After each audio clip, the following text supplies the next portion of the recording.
सम्यक नायक टीकमगढ़ से पूछते हैं, नमोस्तु महाराज जी। भगवान ऋषभदेव के पिता जी जो नाभि राय थे, वो उस समय किसकी पूजा अर्चना किया करते थे?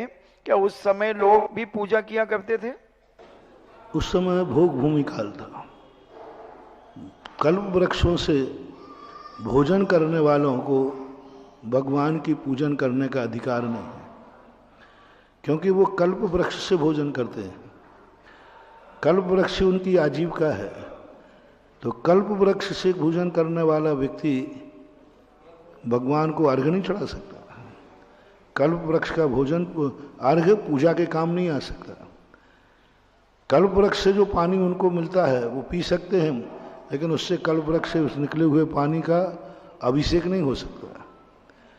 इसलिए वो नाभि राय चूंकि भोग भूमि के जीव थे, उनका दोनों के लिए भोग भूमि के नियम लागू थे।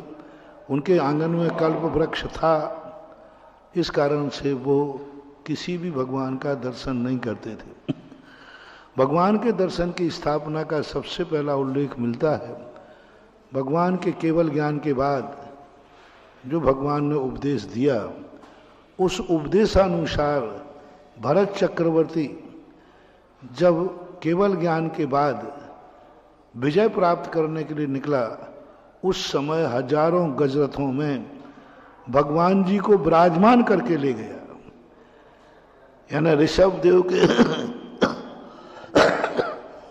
केवल ज्ञान के पहले जिनेंद्र भगवान का मंदिर का उल्लेख नहीं मिलता। भरत चक्रवर्ती को केवल ज्ञान चक्र उत्पन्न हुआ, भगवान को केवल ज्ञान हुआ, उसके बाद से जिनेंद्र देव की प्रतिमाओं की पूजा चालू हुई।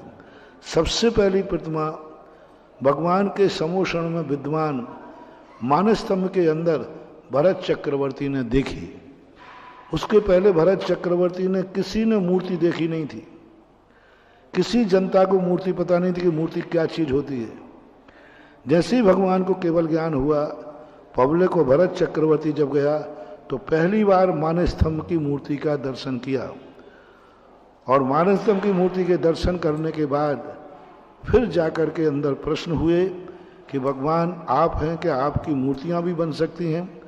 तब भगवान के उपदेश के अनुसार भरत चक्रवर्ती ने मूर्तियों की प्रतिष्ठा कराई और हजारों गजरथों में मूर्तियों को स्थापित करके अपनी विजय यात्रा पर ले गए।